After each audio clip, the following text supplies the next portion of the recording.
Hanuman pre release ఈవెంట్లో megastar Chiranjeevi Dil రాజుకు సంబంధించినటువంటి ప్రస్తావనను ఎందుకు తీసుకొచ్చాడు అనేది ఇప్పుడు సర్వత్రా చర్చనీయాంశంగా మారిన నేపథ్యంలో దీని మీద క్లారిటీ ఇచ్చేందుకు మనతో ప్రముఖ సీనియర్ జర్నలిస్ట్ అలాగే ప్రముఖ సినీ క్రిటిక్ యజ్ఞమూర్తి గారు మనతో ఉన్నారు. ఆయనతో మాట్లాడదాం. సార్ నమస్తే అండి. నమస్తే కృష్ణ.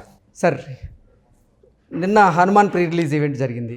ఆ ఈవెంట్లో మెగాస్టార్ చిరంజీవి గారు చీఫ్ గెస్ట్గా వచ్చి ఆయన దిల్ రాజు ప్రస్తావనని తీసుకొచ్చారు. అసలు దిల్ రాజు ప్రస్తావనని చిరంజీవి గారు ఎందుకు తీసుకొచ్చారు అనేది ఇప్పుడు సర్వత్రా చర్చనీయాంశంగా మారింది. ఏంటి సార్ కారణం ఏంటి, ఎందుకు తీసుకొచ్చి ఉండొచ్చు? సో ముందుగా మనం అంటే ఆ సినిమాకి సంబంధించి ఒక వివాదం నడుస్తూ ఉంది.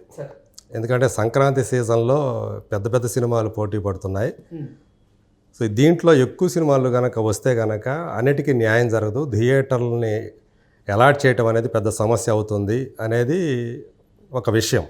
దీని మీద ప్రొడ్యూసర్స్ అందరూ అంటే ఈయన దిల్ రాజు ఫిలిం ఛాంబర్కి అధ్యక్షుడు కావటం వల్ల సో ఒక పెద్దన్నగా ఆయన బాధ్యత తీసుకొని అందరితో కూర్చొని యాక్చువల్గా అయితే నిజానికి 5 సినిమాలు బరిలో ఉండాలి. సో ఈగల్ ప్రొడ్యూసర్స్ మేము తప్పుకుంటున్నామని చెప్పేసి వాళ్ళు చెప్పారు. దాని మీద ఒక ప్రెస్ మీట్ పెట్టి దీన్ని అనౌన్స్ చేశారు. అవును, క్లారిటీ ఇచ్చే ప్రయత్నం చేశారు. అందరూ కూర్చోబెట్టి మీడియా ముందు సమావేశం ఏర్పాటు చేసి ఈయన ప్రకటించాడు దిల్ రాజు. సో అక్కడ ఏంటంటే ఆయన ఈ ఏవైతే సినిమాలు అయితే 5 సినిమాలు ఉన్నాయో ఈగలైతే తప్పుకుంది కాబట్టి గుంటూరు కారం కానివ్వండి, నాసామిరంగ నాగార్జునది కానివ్వండి, అలాగే వెంకటేష్ది సైంధవ్ కానివ్వండి, ఆయన డిస్ట్రిబ్యూటరు. సో స్వయాన ఆ సినిమాలకు డిస్ట్రిబ్యూటరు. సో కాబట్టి కంపల్సరీగా తన చేతుల్లో చాలా థియేటర్లు ఉన్నాయి, వాటికి థియేటర్లని అలాట్ చేయాలి. సో హనుమాన్కి స్పేస్ ఎక్కడ? సో హనుమాన్ కూడా అడిగారు వాళ్ళు, అంటే చూడండి మీరు ఏదైనా వేరే కనుక అవకాశం ఉంటే చూడండి అన్నారు. దీన్ని వాళ్ళు ఏం చేశారు, హనుమాన్ ప్రొడ్యూసర్స్ మమ్మల్ని తప్పుకోమంటున్నారు అని చెప్పేసి వాళ్ళు సానుభూతి పొందే ప్రయత్నం చేశారు దీని ద్వారా.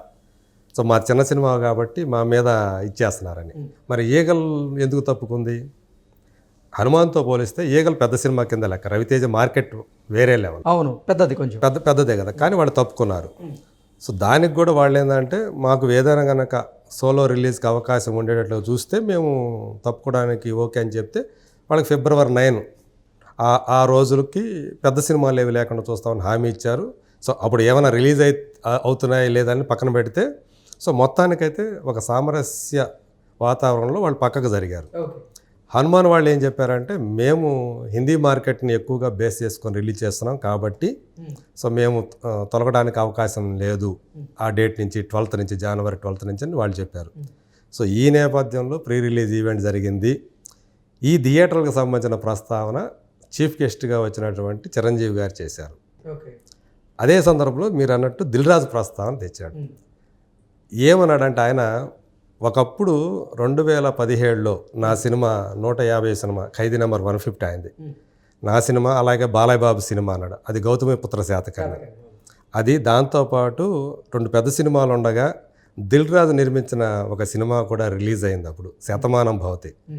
సో ఎందుకయ్యా మీది ఈ టైంలో అంటే మేము వస్తున్నానంగా మీ సినిమాని తీసుకురావటం ఎందుకు మేము అడిగితే, సార్ నాది కంటెంట్ బాగుంది, కంటెంట్ బాగుంటే మీ సినిమాలతో పాటు నా సినిమా కూడా ఆడుతుందనే నమ్మకం ఉంది అని ఆయన అన్నాడు. ఆయన చెప్పినట్టుగానే శతమానం భవతి కూడా మా సినిమాలతో పాటు మా 2 సినిమాలు హిట్ అయినాయి, ఆ సినిమా కూడా హిట్ అయిందని చెప్పేసి ఆయన ప్రస్తావించాడు. అలాంటి దిల్ రాజు ఆయనకి తెలుసు ఏ సినిమా ఏ సీజన్లో వస్తే ఆడుతుందో ఏంటో. సో అలాంటిది ఈ సినిమాకి ఎందుకు ఆయన హనుమాన్కి ఎందుకు ఆక్షేపణ తీసుకొస్తున్నాడు అని చెప్పకుండానే చెప్పినట్టు అనమాట దిల్ రాజు ప్రస్తావన తీసుకురావడం అనేది. ఒకప్పుడు ఆయనే రిలీజ్ చేశాడు కదా మా సినిమాల మీద, ఇప్పుడు హనుమాను ఈ సినిమాల మీద రిలీజ్ చేస్తే ఆయనకేంటి నొప్పి అనే అర్థం వచ్చేలా ఆయన దిల్ రాజు ప్రస్తావన తీసుకొచ్చాడని ఇండస్ట్రీ వర్గాలు అనుకుంటున్నాయి. మామూలుగా అయితే ఆయన తేవాల్సిన పనిలే దిల్ రాజు ప్రస్తావన. సో ఆ మేరకే, ఎందుకంటే ఒకప్పుడు 2017లో 6 సంవత్సరాల క్రితం ఇదే ఆయన చేసిన పనే ఇప్పుడు హనుమాన్ నిర్మాతలు చేస్తున్నారు, అందులో తప్పే ఉంది. సో ఈయన కూడా చిరంజీవి గారు కూడా ఒకటి అన్నారు, Mahesh cinema, Nagarjuna cinema, Venkatesh cinema ఈ 3 సినిమాలు ఆడాలని నేను కోరుకుంటున్నాను, వాటితో పాటు హనుమాన్ కూడా ఆడాలని నేను మనస్ఫూర్తిగా కోరుకుంటున్నాను. కంటెంట్ బాగుంటే ఎన్ని సినిమాలు వచ్చినా ఆడతాయి అని చెప్పి ప్రేక్షకులు ఆదరిస్తారు అని చెప్పేసి అన్నాడు. సో ఆ కాంటెక్స్ట్లో భాగంగానే ఆయన దిల్ రాజు ప్రస్తావన తీసుకొచ్చాడు అనమాట. ఓకే సార్, ఏంటి సార్ బాలీవుడ్ మార్కెట్లో హనుమాన్ మూవీ సత్తా చాటగలదా? నిజానికి ఇప్పుడు ఇవాళ చూసుకుంటే పాన్ ఇండియా లెవెల్లో రిలీజ్ అవుతున్న తెలుగు సినిమాలు చూసుకుంటే వాటికి అయితే దేశభక్తి అనే ఉండాలా, లేదంటే దైవభక్తి అనే ఉండాలా. ఓకే, ఈ రెండు కూడా నార్త్ వాళ్ళకి ఎక్కువ, సౌత్ వాళ్ళతో మనం అంటే మన దగ్గర కంటే కూడా కార్తికేయ మీరు చెప్పిన కాన్సెప్ట్లోనే అక్కడ బాగా ఆడింది. అక్కడ బాగా, అవును, కృష్ణుడు అనేది అక్కడ బాగా వర్కౌట్ అయింది. ఇప్పుడు ఆది పురుషుని హిందీలో తీయటం, ప్రభాస్ అక్కడ చేయటం కూడా కారణం అదే.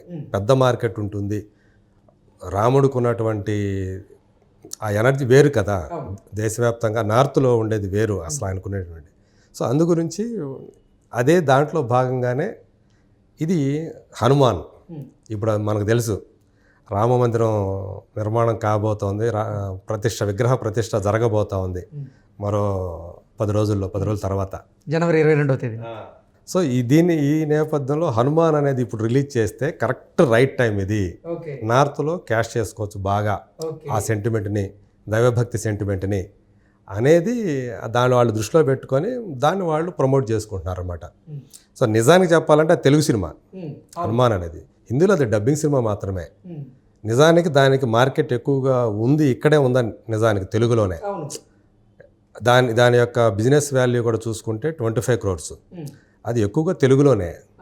సో అయినప్పటికీ కూడా వాళ్ళు ఇక్కడ రావటానికే, గుంటూరు కారం ఏ రోజైతే రిలీజ్ అవుతుందో 12వ తేదీ అదే రోజు రావడానికే వాళ్ళు నిర్ణయించుకున్నారు. కావాలంటే వాళ్ళు 11 రావచ్చు, కానీ 12 శుక్రవారం కాబట్టి మేము శుక్రవారం వస్తాం, వాళ్ళకి నార్త్ వాళ్ళకి శుక్రవారం ఇంపార్టెంట్ కాబట్టి అని వాళ్ళు చెప్తున్నటువంటి మాట. సో అది నిజంగా కంటెంట్ బాగుంటే నార్త్లో కూడా పెద్ద హిట్ అయ్యే అవకాశం ఉంది. ఓకే, పాపం కొంతమంది రిపోర్టర్లు అడిగిన ప్రశ్నకి తేజ సజ్జా, హీరోగా చేస్తున్నటువంటి తేజ సజ్జా రియాక్ట్ అయ్యారు. ఏంటి అంటే ఆయన చిన్న సినిమా లాగా రిపోర్టర్లు ఎవరో కొంతమంది భావించి ఆయన ప్రశ్న అడిగినట్లు, ఆయన దానికి పాపం వాపోయినట్లుగా కొన్ని వార్తలు చూస్తూ ఉన్నాం. ఏంటి సార్, అంటే నిజంగా హనుమాన్ సినిమాకి తేజ సజ్జా సరిపోడా అంటే ఏం చెప్తారు సార్? అస్సలు అది రూల్డ్ అవుట్ అండి ఆ ప్రశ్న. నిజానికి ఏంటంటే తనేందంటే ఇదే ప్రశ్నని మీరు అదే వారసులను అడగగలరా? ఎగ్జాక్ట్లీ, ఎవరైనా కష్టపడేది ఒకటే అండి సినిమా కోసం. ఎవరి కష్టం వాళ్ళది ఉంది, అందరూ కష్టపడుతున్నారు, నేను కూడా కష్టపడుతున్నా. నా వంతు నేను కష్టపడి యాక్టింగ్ నేను చిన్నప్పటి నుంచి నాకు తెలుసు కాబట్టి ఇంకా కష్టపడి చేస్తున్నాను, నేను ప్రయత్నం చేస్తున్నాను. ప్రేక్షకులు కూడా నన్ను ఆదరించేందుకు వాళ్ళు కూడా ప్రయత్నం చేస్తున్నారు. ఇంకా చిన్న హీరోయిన్ పెద్ద హీరోయిన్ అన్నట్లు ఆ అర్థం వచ్చేలా మాట్లాడారు.